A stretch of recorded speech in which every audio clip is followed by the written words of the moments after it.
নমস্কার। এই মুহূর্তে আবহাওয়া নিয়ে সবথেকে বড় আপডেট।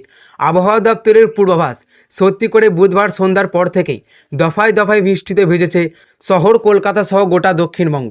আজ শুক্রবার কেমন থাকবে আবহাওয়া, বিশদে জানতে দেখুন সম্পূর্ণ আপডেট। আলিপুর আবহাওয়া দপ্তরের পূর্বাভাস, সত্যি করে দ্বিতীয় দফার ভোটের দিন তুমুল ঝড় বৃষ্টিতে ভিজল কলকাতা সহ গোটা দক্ষিণবঙ্গের বিস্তীর্ণ এলাকা।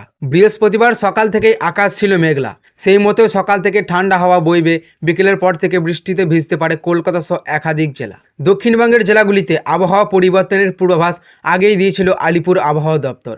আগামী 3 থেকে 4 দিন দক্ষিণবঙ্গের জেলাগুলিতে ঝড় বৃষ্টির দাপট বাড়তে পারে বলে জানানো হয়েছে। তবে এই বৃষ্টির পাশাপাশি বাঁকুড়া ও পুরুলিয়া, দুই বর্ধমানের মতো জেলাগুলিতে গরম ও আর্দ্রতাজনিত অস্বস্তি বজায় থাকবে। হাওয়া অফিস জানিয়েছে আগামী 3 থেকে 4 দিন বৃষ্টি জারি থাকবে, মাঝে মধ্যে ঝোড়ো হাওয়া বইতে পারে। সমুদ্র উত্তাল থাকায় মৎস্যজীবীদের আগামী 3 মে পর্যন্ত সমুদ্রে যেতে নিষেধ জারি করা হয়েছে। হাওয়া অফিসের সূত্রের খবর, ঝড় বৃষ্টির কারণে তাপমাত্রাও খানিকটা কমবে। স্বাভাবিকের চেয়ে 2 থেকে 3 ডিগ্রি নামতে পারে কলকাতার তাপমাত্রার পাদর। সপ্তাহান্তেও আবহাওয়া মনোরম থাকবে বলে পূর্বাভাস দিয়েছে আবহাওয়া দপ্তর। আলিপুর আবহাওয়া দপ্তরের সূত্রের খবর, দক্ষিণবঙ্গের পাশাপাশি আগামী কয়েকদিন ভারী বৃষ্টি চলবে উত্তরবঙ্গের জেলাগুলিতে। তুমুল বৃষ্টিতে ভিজবে দার্জিলিং, জলপাইগুড়ি, কালিম্পং, আলিপুরদুয়ার ও কোচবিহার। গতকাল রাতের বৃষ্টির প্রভাবেই দক্ষিণবঙ্গের জন্য এক পলাশি স্বস্তি মিলেছে।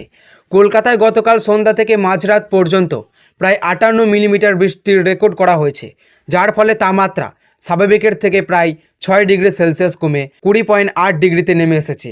আজ দিনভর বৃষ্টির সম্ভাবনা থাকায় গরমের হাত থেকে সাময়িক মুক্তি মিলবে এবং আগামী রবিবার পর্যন্ত দক্ষিণবঙ্গের বিভিন্ন জেলায় দুর্যোগপূর্ণ আবহাওয়া বজায় থাকবে। আজ বিশেষ করে পশ্চিম মেদিনীপুর ও উত্তর দক্ষিণ 24 পরগনা জেলায় ভারী বৃষ্টির পূর্বাভাস দেওয়া হয়েছে এবং উত্তর ও দক্ষিণ 24 পরগনা, 2 মেদিনীপুর ও 2 বর্ধমানে শিলাবৃষ্টির সতর্কতা জারি করা হয়েছে। অন্যদিকে ঝড় বৃষ্টির দাপট বাড়ার ইঙ্গিত দিয়েছে হাওয়া অফিস। আলিপুরদুয়ার ও জলপাইগুড়ি জেলায় ভারী থেকে অতি ভারী বৃষ্টির সম্ভাবনা রয়েছে। আবহাওয়া দপ্তরের পূর্বাভাস অনুযায়ী আগামী 4 মে অর্থাৎ ভোটার ফলাফলের প্রকাশের দিন রাজ্য জুড়ে ভারী বৃষ্টির দ্বারা এই অব্যাহত থাকতে পারে। দক্ষিণবঙ্গের বাকি জেলাগুলিতেও কালবৈশাখীর আশঙ্কার পাশাপাশি 40 থেকে 50 কিলোমিটার বেগে ঝোড়ো হাওয়াও বইতে পারে, তাই সাধারণ মানুষকে সতর্ক থাকার পরামর্শ দেওয়া হয়েছে। তো সুপ্রিয় দর্শক, এই ছিল আজকের আবহাওয়া খবর।